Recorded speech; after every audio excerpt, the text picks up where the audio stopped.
ఓం నమో మహద్భ్యో గురుభ్యః. వేమన పద్యరత్నాలను గురించి చెప్పుకుందాం. ఆ వేమన పద్యరత్నాలు చాలా శ్రేష్టమైనటువంటి పద్యరత్నాలు అన్నమాట. చాలా ఉదాహరణలు కూడా చెప్తాడన్నమాట. సజ్జన పద్ధతిలో కొన్ని పద్యాలు. కువ్వ కొరకు మేను కోసి ఆసిబిరాజు వార్త విడువరాక కీర్తికెక్కే ఓగునెంచబోవరు ఉపకారినెంతురు విశ్వదాభిరామ వినురవేమా. ఇక్కడ ఏమంటున్నారంటే, గొవ్వ కొరకు మేను కోసియా శిబిరాజు, శిబి చక్రవర్తి యొక్క వృత్తాంతాన్ని చెబుతున్నారు.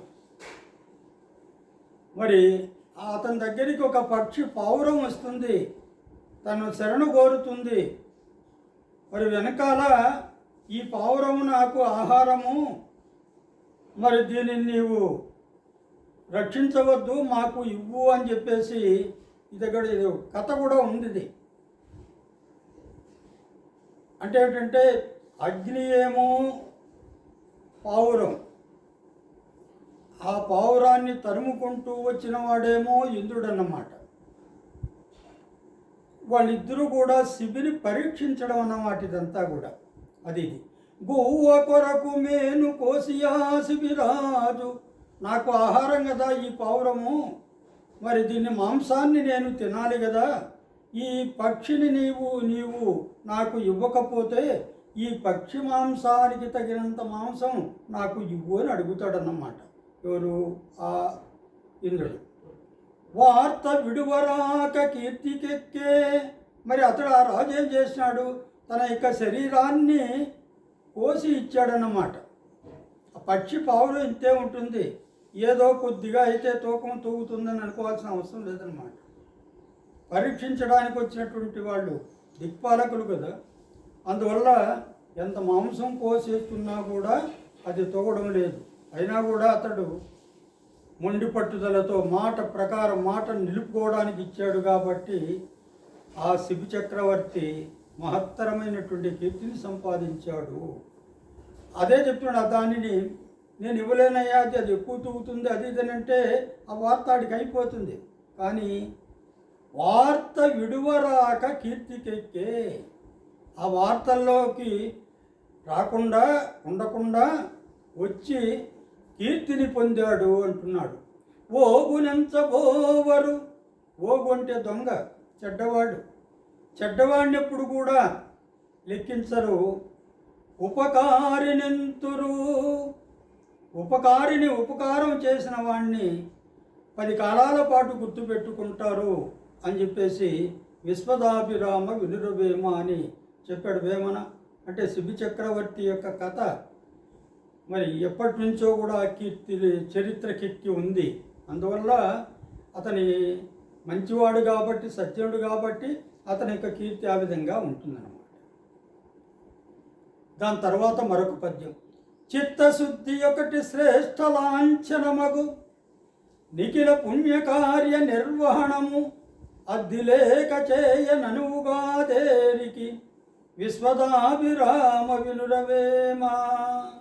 చిత్తశుద్ధి ఒకటి అంటే మనస్సు ప్రశాంతంగా పరిశుద్ధంగా ఉంటే ఈ తలచిన కార్యాలు సఫలమవుతాయి. మనస్సు ప్రశాంతంగా ఉండాలి. ఏదైనా మనం ఒక పని చేసేటప్పుడు మనస్సు ప్రశాంతంగా ఉండాలి. అదే అందుకనే మన ఏవు మనుష్యాణం కారణం బంధమోక్షయో. మనం ఒకరితో సఖ్యంగా ఉండాలన్నా, ఒకరికి దూరంగా ఉండాలన్నా కారణం ఏమిటంటే మన మనస్సు అన్నమాట. అందువల్ల చిత్తశుద్ధి ఒకటి శ్రేష్ఠ లాంఛనమగు అంటున్నాడు.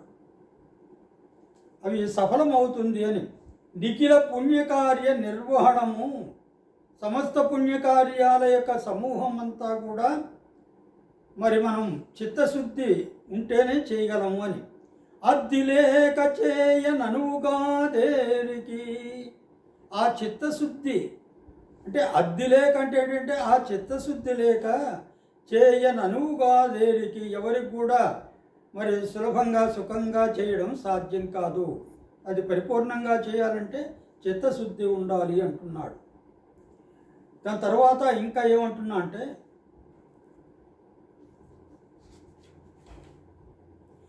చదువులన్నీ చదివి చాలా వివేకియవు, కపటికెన్నడైన కలది ముక్తి నిర్మలాత్మకునకు నిశ్చలంపు సమాధి విశ్వదాభిరామ వినురవేమ. అంటే ఎంత విద్వాంసుడైనా కూడా, ఎన్ని గొప్ప చదువులు చదివినా కూడా, ఎంత జ్ఞాని అయినా కూడా, అంటే ఎంత వివేకి అయినా కూడా, మరి అతడికి కపటుడైతే, వాడి మనస్సులో కపటత్వంగా ఉన్నట్లయితే అతడికి ముక్తి కలగదు అంటున్నాడు. వాడి చదువు వ్యర్థమే, వాడి యొక్క జ్ఞానము వ్యక్తమే అవుతుంది. వాడు కపటుడైతేను వాడికి ముక్తి దొరకదు అంటున్నాడు. నిర్మలాత్మకునకే నిశ్చలంపు సమాధి. నిర్మలంగా ఉన్నవాడే సమాధినిష్ఠుడు కాగలడు, అంటే జపాలకు తపాలకు నిశ్చలంగా ఉండగలడు అన్నమాట. అలాంటి వానికే ముక్తి లభిస్తుంది అని చెప్పడం ఇక్కడ. దాని తర్వాత మరొక పద్యం. చంపదగిన ఎట్టి శత్రువు తన చేత చిక్కెనేని కీడు చేయరాదు, పొసగ మేలు చేసి పొమ్మనుటే చాలు విశ్వదాభిరామ వినురవేమ. మనకు ఒక విరోధి ఉన్నాడు, వాడిని మనం ఖచ్చితంగా చంపాలి. అలాంటి వాడు మన చేతికి చిక్కినా కూడా అతన్ని చంపకుండా మరి అతనికి ఏదైనా ఉపకారం చేసి పంపడమే మంచిది అంటున్నాడు అన్నమాట ఈ పద్యంలో. చంపదగిన ఎట్టి శత్రువు తన చేత చిక్కినేని, తన చేతిలో వాడు చిక్కినా కూడా కీడు చేయరాదు, వాడికి అపకారం చేయకూడదు. పొసగమేలు చేసి, వాడికి ఉపకారం చేసి పొమ్మనుటే చాలు, మరి పంపించడమే మంచిది అని చెప్తున్నాడు వేమన. చాలా చక్కటి పద్యం. చూరగుణము దొరకు సుజ్ఞానమెల్లను, పారవేయుము ఎల్ల పాపగుణము, దారి తెలియబుధుల తావున మెలగము విశ్వదాభిరామ వినురవేమ. చూరగుణము దొరకు సుజ్ఞానమెల్లను. మంచి జ్ఞానం ఎంతవరకు దొరుకుతుందో అంతవరకు మనం ఆ జ్ఞానాన్ని సంపాదించాలి. పారవేయుమెల్ల పాపగుణము, మనలో ఉండే పాపగుణాలు ఉంటాయి చూడండి, చెడ్డ గుణాలు, వాటిని దూరంగా విసిరివేయాలన్నమాట. దారి తెలియబుద్ధుల దాపున మెలగుము. మరి ఇవన్నీ కూడా చేయాలంటే ఏం చేయాలా? మనకు ఒక మంచి మార్గం చూపగలిగినటువంటి బుధులు ఉన్నారే, విద్వాంసులు ఉన్నారే, వాళ్ళ దగ్గర చేరాలి. అప్పుడు మనము వాళ్ళ దారిలో నడిస్తే మనము మంచి వాళ్ళమవుతాం, మంచి మార్గాన్ని ఎన్నుకున్న వాళ్ళమవుతాము అని వేమన చాలా చక్కటి సజ్జన పద్ధతిలో ఉన్నటువంటి పద్యాలను చెప్పాడు. ఆ పద్యాలను మనం కొన్ని చదువుకున్నాం, మిగతావి కూడా క్రమంగా చదువుకుంటూ ఉంటాం.